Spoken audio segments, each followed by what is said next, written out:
আসসালামু আলাইকুম। জাতিসংঘ শান্তিরক্ষা মিশনে নিয়োজিত বাংলাদেশের ৬ সামরিক বাহিনীর সদস্য নিহত হয়েছেন। এ বিষয়ে গভীর উদ্বেগ প্রকাশ করেছেন জাতিসংঘের মহাসচিব আন্তোনিও গুতেরেস। এদিকে এই ঘটনায় তীব্র নিন্দা এবং শোক প্রকাশ করেছেন প্রধান উপদেষ্টা ডক্টর মোহাম্মদ ইউনূস। বিস্তারিত থাকছে প্রতিবেদনে। ৬ বাংলাদেশি শান্তিরক্ষী নিহতের ঘটনায় জাতিসংঘ মহাসচিবের কড়া বার্তা।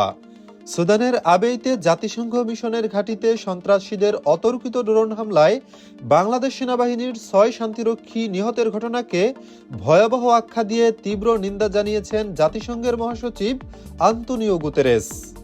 শনিবার ১৩ ডিসেম্বর সুদানের আবেই এলাকায় অবস্থিত জাতিসংঘ মিশনের একটি ঘাঁটিতে সন্ত্রাসীদের অতর্কিত আক্রমণে বাংলাদেশ সেনাবাহিনীর মোট ১৪ জন শান্তিরক্ষী হতাহত হয়েছেন। এর মধ্যে ৬ জন শান্তিরক্ষী নিহত এবং ৮ জন শান্তিরক্ষী আহত হয়েছেন।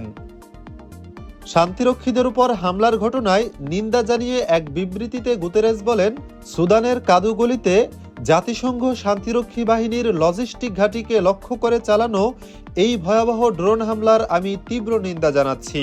তিনি আরও বলেন, জাতিসংঘ শান্তিরক্ষীদের লক্ষ্য করে হামলা চালানো আন্তর্জাতিক আইনের আওতায় যুদ্ধাপরাধ হিসেবে গণ্য হতে পারে। দক্ষিণ কোরদোফানে শান্তিরক্ষীদের উপর আজকের মতো হামলা কোনোভাবেই গ্রহণযোগ্য নয়। এর জন্য জবাবদিহি নিশ্চিত করতে হবে। সুদানের সেনাবাহিনী এই হামলার জন্য আধা সামরিক বাহিনী র্যাপিড সাপোর্ট ফোর্স বা আরএসএফ কে দায়ী করছেন। সেনাবাহিনী ও আরএসএফ এর মধ্যে ২ বছরেরও বেশি সময় ধরে দেশটিতে গৃহযুদ্ধ চলছে।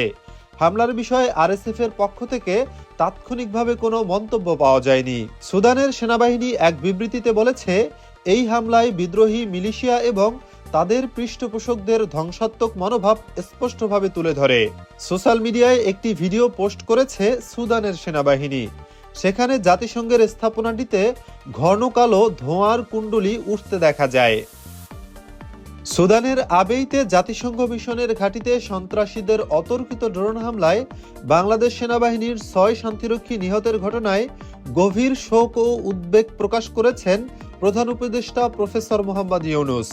শনিবার ১৩ ডিসেম্বর রাতে গণমাধ্যমে পাঠানো এক বিবৃতিতে উপদেষ্টা বলেন, শান্তি ও স্থিতিশীলতা প্রতিষ্ঠার মহান দায়িত্ব পালনের সময় বাংলাদেশের ৬ বীর শান্তিরক্ষী শাহাদত বরণ এবং আরও ৮ জন আহত হওয়ার সংবাদে আমি গভীর মর্মাহত। জাতিসংঘ শান্তিরক্ষা কার্যক্রমে বাংলাদেশের বিপুল অবদান আন্তর্জাতিকভাবে স্বীকৃত। বীরদের এই আত্মত্যাগ একদিকে গভীর গৌরব, অন্যদিকে গভীর বেদনার।